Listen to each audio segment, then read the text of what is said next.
Okay अस्सलाम वालेकुम। कैसे हैं भाई? होप सो आप लोग ठीक होंगे। कल ना मैं ट्राई करता रहा हूँ कि आपके साथ इंटरेक्शन हो इस तरह से, बट प्रॉब्लम ये आ रहा था कि अ, वो आपको पता है ना कि लास्ट टाइम एक बार किया था हमने, बहुत ज़्यादा फेस जो है वो ब्लैक आ रहा था ऑनलाइन में।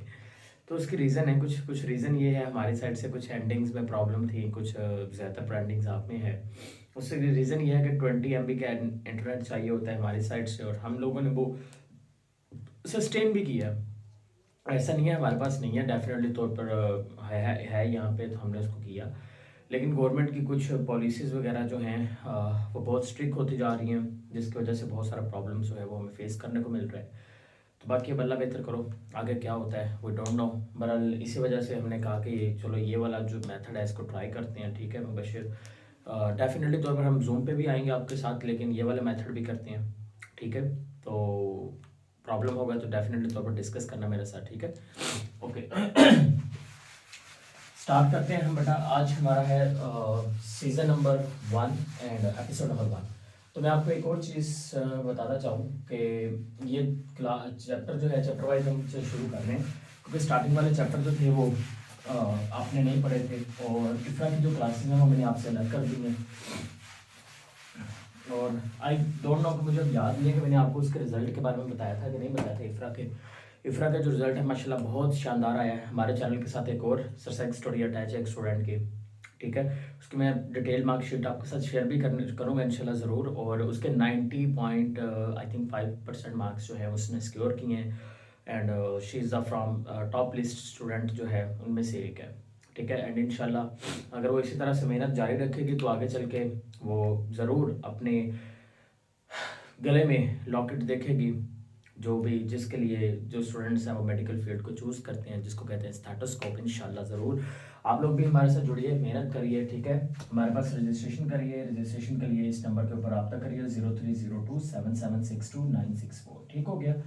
तो चलिए अब हम शुरू करते हैं चैप्टर को और ज़रा समझते हैं। मेरा मेथड ये रहेगा पढ़ाने का कि सबसे पहली बात ये कि पहले टॉपिक समझेंगे, टॉपिक से रिलेटेड जितने भी एमसीक्यूज होंगे वो फ्रेम हो जाएंगे, और शॉर्ट क्वेश्चंस मैं बता दूंगा, अगर कहीं पे लॉन्ग क्वेश्चन हुआ तो उसके बारे में बताऊंगा। तो आज क्योंकि पहला लेक्चर है, पहले लेक्चर में क्योंकि गैशियस एक्सचेंज जो चैप्टर है पंजाब बोर्ड में भी, सिंध में भी, केपी के में भी, मैंने तमाम बोर्ड्स को कंसल्ट किया, उसके बाद ये लेक्चर जो है ये फ्रेम किया जा रहा है। इट्स मीन्स डैट के पूरे पाकिस्तान में कहीं भी किसी भी बोर्ड से आप कनेक्टेड है, आपके लिए बिल्कुल हेल्दी रहने वाला है। सो बी रिलैक्स एंड डेफिनेटली तौर पर हमारे साथ अटैच रहिए। अगर इसके अलावा किसी और लेक्चर्स भी आपको चाहिए केमिस्ट्री या फिजिक्स के, जो कि मेरे ही होने चाहिए, तो डेफिनेटली तौर पर आपको रजिस्ट्रेशन करवानी पड़ेगी। मे भी कुछ लेक्चर्स यहाँ यूट्यूब के ऊपर आपको फ्री ऑफ कॉस्ट भी मिलेंगे, डेफिनेटली हमने किया हुआ है। कुछ पेड सेशंस हैं हमारे, वो पेड सेशंस तो आपको पता है ना, पेड स्टूडेंट्स को मिल सकते हैं। ओके, अब हम शुरू करते हैं बेटा जी। मेरे पास है जी, this is the season number 1 and definitely तौर पर सीज़न जो है वो हमारे पास है ये 1, एंड एपिसोड कौन सा है, एपिसोड भी 1 है। और टॉपिक जो है वो चैप्टर जो है उसका नेम क्या है हमारे पास, that's name is the gaseous exchange. इसके ऊपर हमने बात करनी है। And let me check the camera and orientation and other thing also, so then after I will start it the topic. Okay, yeah so all fine, all okay. अब हम शुरू करते हैं। देखो, अगर हम गैशियस एक्सचेंज की बात करते हैं ना, तो गैशियस एक्सचेंज में बेटा दो लेवल के ऊपर आपने स्टडी करना होता है। एक होता है सेलुलर लेवल, एक होता है ऑर्गेनिज्मिक लेवल। मतलब गैशियस एक्सचेंज कितने लेवल पे होता है, दो लेवल के ऊपर, सेलुलर लेवल और दूसरा होता है ऑर्गेनिज्मिक लेवल। सेलुलर लेवल का मतलब क्या होता है, सेलुलर लेवल का मतलब कि सेल के लेवल के ऊपर हमने देखना है, और ऑर्गेनिज्मिक लेवल का मतलब क्या होता है कि ऑर्गेनिज्म के लेवल के ऊपर जाके देखेंगे। अब देखें, अगर तो आपने गैशियस एक्सचेंज सेल के लेवल के ऊपर जाके देखना है तो हम उसको क्या नाम देंगे, हम कहेंगे this is known as a cellular respiration. अगर गैसियस एक्सचेंज सेल के लेवल के ऊपर हो रही है तो हम उसको क्या नाम देंगे, हम उसको नाम देंगे सेलुलर रेस्पिरेशन का नाम दे देंगे।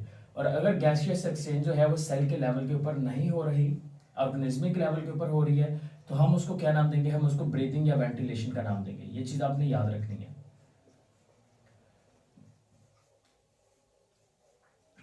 वेंटिलेशन का नाम दे देंगे।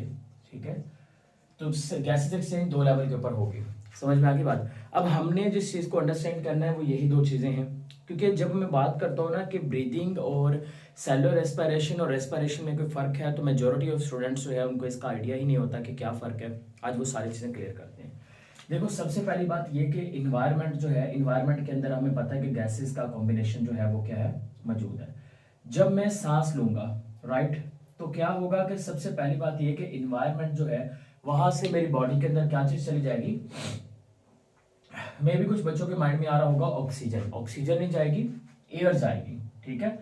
अब एयर जो है वो मेरी बॉडी में चलेगी, बॉडी में किस जगह के ऊपर जाएगी, मेरे मैदे में चली जाएगी हवा, ऐसे ही होता है, मैदे में जाती है हवा, लंग्स में जाएगी, ठीक है। अब लंग्स के अंदर क्या होगा कि जो नाइट्रोजन होता है 79% वो नॉन रिएक्टिव गैस है, वो तो रिएक्ट करेगी नहीं, तो हीमोग्लोबिन के साथ जो रिएक्ट कर जाएगा वो कौन करेगा, वो करेगी ऑक्सीजन। जब ऑक्सीजन हीमोग्लोबिन के साथ रिएक्ट कर जाएगी तो हम उस हीमोग्लोबिन को नाम देंगे ऑक्सी हीमोग्लोबिन का नाम दे देंगे ऑक्सी हीमोग्लोबिन। तो ये जो छोटा सा मैकेनिज्म है जिसमें हमारी बॉडी के अंदर एयर गई ताकि हम क्या ले लें, हम ऑक्सीजन को ऑब्टेन कर लें, ठीक है। और उसके बाद हमने बाकी जो एयर है उसको बाहर निकाला, और उस बाहर निकालने वाली जो एयर है उसमें जो मेजर पोर्शन होता है वो कौन सा होता है, वो होता है नाइट्रोजन का, कार्बन डाइऑक्साइड का।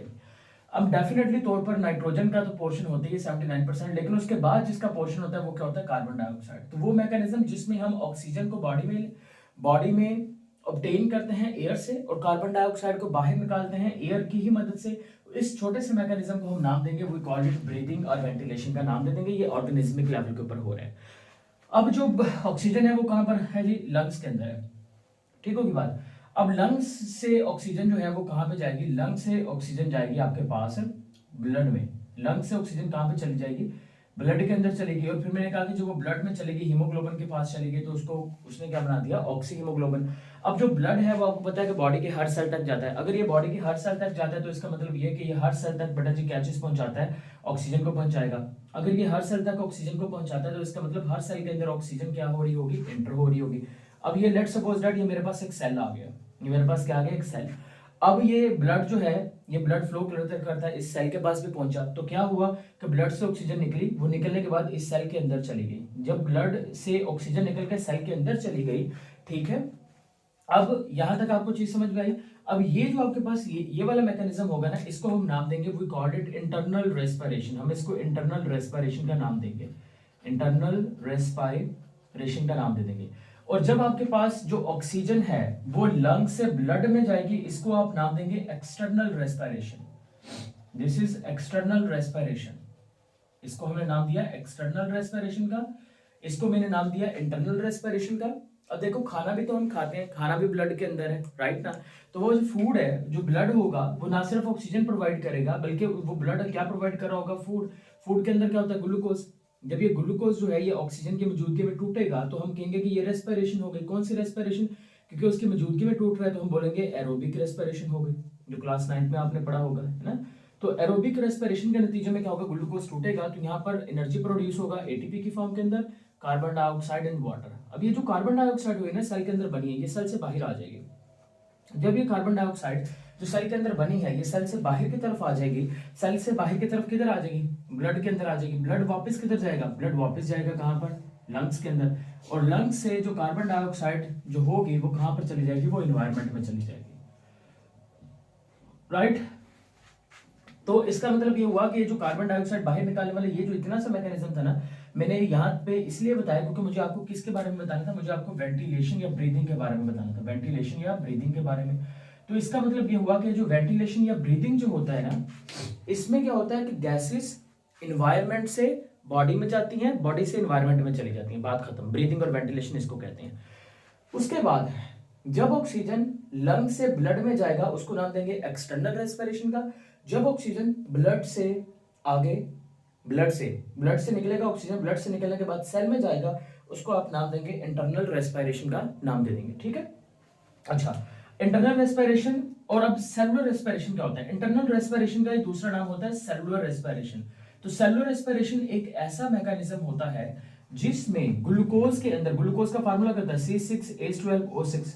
ग्लूकोज के अंदर मौजूद जो CH बॉन्ड होते हैं उन बॉन्ड्स को तोड़ा जाता है ऑक्सीजन की मौजूदगी में, और जिसके नतीजे में आपके पास कार्बन डाइऑक्साइड बनती है, साथ में बेटा जी वाटर बनता है, साथ में एनर्जी रिलीज होती है एटीपी की फॉर्म के अंदर। तो ये चीज आपने याद रखना है, ये किस में आएगा, ये हमारे पास आ जाएगा सेलुलर रेस्पिरेशन में, या फिर ये आ जाएगा इंटरनल रेस्पिरेशन में आ जाएगा। उसके बाद कार्बन डाइऑक्साइड कहां पर आ गई, ब्लड में, ब्लड से कार्बन डाइऑक्साइड कहां पे जाएगी, लंग्स में, और देन दोबारा बाहर की तरफ चली गई। अब बेटा जी ये जो पूरा मैकेनिज्म मैंने आपको बताया ना, इस पूरे मैकेनिज्म को हम कहते हैं रेस्पायरेशन। इस पूरे मैकेनिज्म को कहते हैं respiration. So what is the relation between respiration and breathing? जो ब्रीदिंग है वो रेस्पिरेशन का एक स्टेप है, क्योंकि ये पूरा मैकेनिज्म जो है ना, इस पूरे मैकेनिज्म को रेस्पिरेशन कहते हैं। इस पूरे मैकेनिज्म को क्या कहते हैं? रेस्पिरेशन। इस रेस्पिरेशन का पहला स्टेप क्या होता है? वेंटिलेशन या ब्रीदिंग। इसका दूसरा स्टेप क्या होता है? External respiration. तीसरा स्टेप क्या होता है? इंटरनल रेस्पिरेशन या फिर सेलुलर रेस्पिरेशन। और पूरे को मिला के पढ़ेंगे तो क्या नाम दे देंगे? रेस्पिरेशन। तो इसी तरह से अगर मैं पूछूं कि रेस्पिरेशन और सेलुलर रेस्पिरेशन में फर्क है, आपको अगर बिल्कुल फर्क है। सेलुलर रेस्पिरेशन एक स्टेप होता है किसका? रेस्पिरेशन का। अब आपको ये सेलुलर रेस्पिरेशन, ब्रीदिंग और वेंटिलेशन, ये सारी चीजें होप सो आपको क्लियर हो चुकी होंगी कि मैं क्या कहना चाह रहा हूँ आपसे। अच्छा जी, मेरा ख्याल है कि इसके ऊपर डेफिनेशन शायद ना लिखूं, लिखने की जरूरत नहीं है, ठीक है। अच्छा, तो अब आपने क्या लिखना है इसके बारे में, और क्या चीजें लिखनी है, और क्या लिखना है, और क्या लिखना है? देखो इधर एरोबिक रेस्पिरेशन, फिर यहाँ पर आपको पता होना चाहिए anaerobic respiration, the respiration in which breakdown of glucose taking place in the absence of oxygen, उसको क्या नाम देंगे? Anaerobic respiration. एरोबिक रेस्पिरेशन में याद रखना है कि 36 एटीपी मॉलिक्यूल प्रोड्यूस होंगे, और एनारोबिक रेस्पिरेशन के अंदर सिर्फ 2 एटीपी के मॉलिक्यूल जो है वो प्रोड्यूस हो रहे होते हैं। आगे आ जाइए, अब इस तरफ आ जाइए। अब इनके ऊपर एमसीक्यूज कुछ फ्रेम होंगे, उन एमसीक्यूज को आपने लाजमी तौर पर मार्क कर लेना है और लिख भी लेना है। नंबर 1 के आपसे पूछ लिया जाएगा कि आपके पास कौन सा वो मैकेनिज्म है जो केमिकल मैकेनिज्म होता है। इनमें से केमिकल मैकेनिज्म कौन सा होता है? केमिकल मैकेनिज्म, तो आपने ये मुझे बताना है कि केमिकल मैकेनिज्म कौन सा होगा। 5 सेकंड है। सेलुलर रेस्पिरेशन मतलब या फिर ब्रीदिंग, इनमें से सेलुलर मैकेनिज्म कौन सा होता है? जिसमें केमिकल मैकेनिज्म, सॉरी सेलुलर में केमिकल मैकेनिज्म। तो आपने डेफिनेटली तो मुझे बताओगे कि सर जो रेस्पिरेशन होती है, जो सेलुलर रेस्पिरेशन है, ये हमारे पास कौन सा मैकेनिज्म होता है? ये हमारे पास होता है केमिकल मैकेनिज्म। तो केमिकल मैकेनिज्म सेलुलर रेस्पिरेशन को कहते हैं। और वहीं पे अगर हम बात करते हैं ब्रीदिंग के बारे में, तो ब्रीदिंग जो होता है ये एक मैकेनिकल मैकेनिज्म होता है। ये एक मैकेनिकल मैकेनिज्म होता है। इसको मैकेनिकल मैकेनिज्म क्यों कहते हैं? क्योंकि यहाँ पर कोई केमिकल रिएक्शन नहीं हो रहा। यहाँ पर सिंपल क्या हो रहा है? यहाँ पर सिंपल तौर पर जो हवा है वो लंग्स में एंटर हुई है। हवा जो है वो एनवायरनमेंट से लंग्स में एंटर हुई है और फिर वहां से बाहर निकल रही है। तो इसलिए मैं इसको क्या नाम दूंगा? मैं कहूंगा ये एक मैकेनिकल मैकेनिज्म होता है, जिसको हम क्या नाम देते हैं? ब्रीदिंग का। अब ये तो आपको समझ में आ गया कि सेलुलर रेस्पिरेशन और ब्रीदिंग जो है, इनमें से एक केमिकल है, एक मैकेनिकल है। लेकिन अगर मैं आपसे एक और क्वेश्चन पूछता हूं, मैं कहता हूं कि आपने मुझे बताना है कि जो मेरे पास रेस्पिरेशन होता है, रेस्पिरेशन, ये कौन सा मैकेनिज्म होता है? रेस्पिरेशन इज डैश मैकेनिज्म, ये कौन सा मैकेनिज्म है? ये आपने मेरे को भी बताना है, कमेंट कर देना, तो मैं देख लूंगा इसको। और अगर समझना है फिर आप लोगों ने मेरे को वॉइस करनी है, तो ये आपने याद रखना है। अब पेपर के लिहाज से सबसे इंपॉर्टेंट जो चीज रहेगी वो हमारे पास एमसीक्यूज पूछे जाएंगे। नंबर 2 आपने जो चीज याद रखनी है कि शॉर्ट क्वेश्चन में पूछा जा सकता है, सही है, इस बात की कोई गारंटी नहीं होती कि यार नहीं आएगा, आ सकता है। तो ये चीज आपने इस तरह से प्रिपेयर कर लेनी है। इंशाल्लाह कल को हम एक लॉन्ग क्वेश्चन देखेंगे, और अभी कोई क्वेश्चन वगैरह है तो डेफिनेटली पूछ लेना है। आपने समझ में आ गई बात? Hope so. मेरा ख्याल है इस रिकॉर्डिंग में तो यार मेरा बिल्कुल जो ओरिजिनल है वही नज़र आ रहा होगा, काला नहीं नज़र आ रहा होगा। होप सो, उम्मीद की जा सकती है। बाकी कहते हैं कि उम्मीद पर दुनिया कायम है, देखते हैं कायम दायम रहें, ठीक है, खुशबाश रहें। ओके, अल्लाह हाफिज़।